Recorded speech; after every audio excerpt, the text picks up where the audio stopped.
MiraCosta College. I'm the instructor for the engineering technician course. I have Jeremy, he's a student in the course with me right now, and hey, let's just chat a little bit about BattleBots for the competition that's happening. When is that happening? April 11th.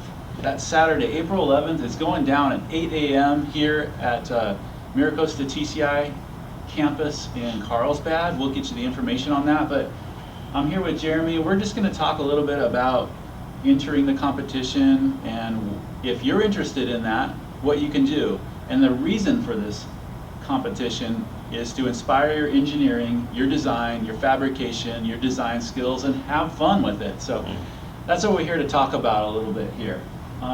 Next to Jeremy is the stock kit that you can buy from Amazon. It's the radio-controlled RC car. That's about $40, I think. About $45. About $45. And I know a few of them are kind of sold out, but there's so many similar ones that we have that one. You could just purchase that car and enter the competition.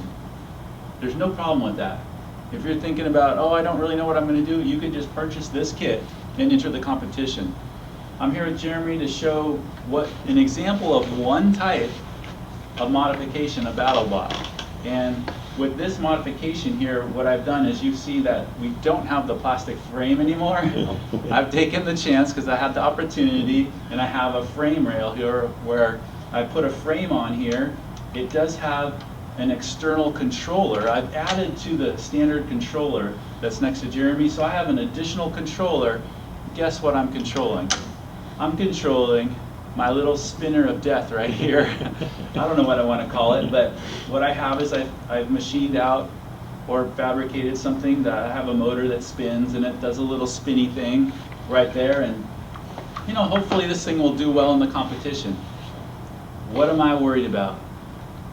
I'm worried about weight, because we have a weight limit. What is that weight limit, Jeremy? The weight limit is 3 pounds over the stock weight of the vehicle. So these vehicles weigh approximately 1.68 pounds stock. So we're just going to go ahead and say that it's going to be 4.7 pounds. So 3 pounds plus the initial stock weight. That's including the battery. Yeah, and we have that. So we have that rule. So we don't have big lawnmower, gigantic, death-like props spinning around, or we have something too big. Or maybe you've somehow taken a different RC car. There's some really powerful RC cars out there and kind of said it was this car. So we have a weight limit. We put that weight limit. There's also a spending limit, because this is not the TV show where they have $10,000, $50,000. Unlimited budgets. Unlimited budgets. We wanted to keep it budget friendly. So that's why you buy this $45 car, you're in. Now, if you want to add some additional things, which I have done here, this extra controller, how much are those things? They're about 15 bucks, give or take on Amazon. $15. I think I got this motor for about $15 or something like that on Amazon. I have this pulley. I found that pulley, and I found most of all that stuff for like another $20 to keep it budget friendly, and that's the goal of this too, to keep it budget friendly. Jeremy has his scale in here, and so like often what we'll do is weigh this to see where I am, and it doesn't quite fit on here with my tires right now very well, but just to assure you, we have weighed it out, and oh yes, with the battery pack, that we are good. We're good. We're under the 4.7 pounds. So even this, with these modifications that we made to the car, we're okay. Yeah, you're sitting about 3.5 pounds. I'm at 3.5 pounds now. And I really believe, as I look at this, there's so many ways to defeat my design that I have, even with the stock one. So don't let something as artistically created as this or designed, don't let this frighten you. There's so many ways, and that's the beauty of this. So many ways to enter this competition. Absolutely. The rules that we've decided to is it has to retain the stock battery pack to power the vehicle. If you want to power an additional weapon, you can add additional battery packs or whatever you want, as long as it fits within the weight requirements. But powering the actual vehicle will be the stock battery pack. So yeah, because I've thought, well, let me add some more batteries, let me increase my speed here. Well, the rules that we set out is you have to use this. So I know on the day of competition, I want this thing charged, and I think these come with They come with two packs. So I'm going to have both freshly charged, ready to go for that. We should probably talk about the chassis, retaining the original chassis of the vehicle too. Yes, let's talk about this. Now, Jeremy, am I within the rules here, so from what you can see? Absolutely, because he's retaining the original chassis. Obviously, you can make modifications to that chassis. You have to keep the original running gear, so no high-powered motors or anything else. But the chassis remains in stock form. It's obviously been modified, but it is still the original chassis the vehicle came with. Yeah. Okay. We're going to also talk about our technical inspection. So again, to make sure that you're following the rules, that I don't have flamethrowers on here. I'm not launching projectiles and some other features on here. And then it fits within a certain size. That we have a technical inspector, and we're going to cut to a shot of our technical inspector showing a few things of what he might look for. So everyone's entry is subjected to the technical inspector and what he might look for. So I want to bring that up too. And you might have questions, and that's a chance for we're available, and we'll let you have my email or my contact. So if you have any questions about what might be legal or what might not, just let us know. Let us know, because we want to take care of that early on. We should also address the spending budget above and beyond the car for modifications. Yeah, there is that $100, the $100 that you can spend in addition to the car. I think we're going to be lenient on that unless there's something that's crazy, and then the technical inspector will say, I might need to see some receipts on that. Yeah. So. Yeah, because everything will have to be turned in for a bill of materials prior to the day of the competition, just to give an outline of the items in which you purchased. And I'm going to say we're fairly lenient.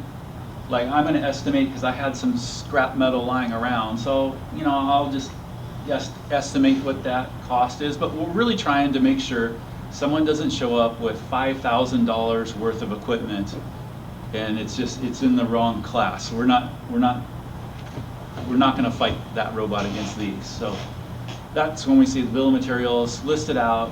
If you have any questions, let us know on that. Oh, and also the battery packs must remain sealed. So the original battery packs powering the vehicle must remain sealed. They will be checked day of the event, and they cannot be modified in any way.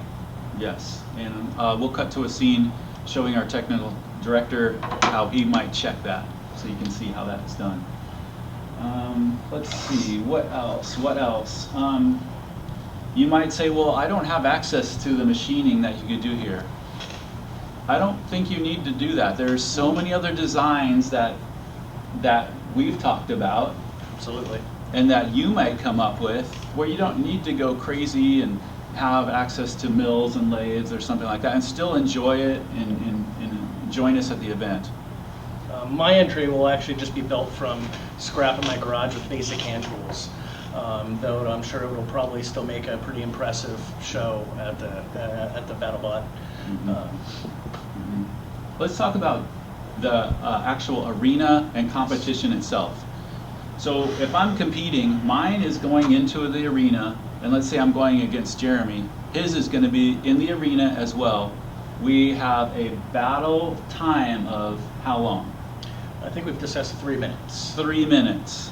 You have 3 minutes, and I think we first thought 5 minutes, but that might be a little long. We want to get it down. If we have a lot of entries, which I think we might have a lot of entries, we want to keep that a little bit shorter.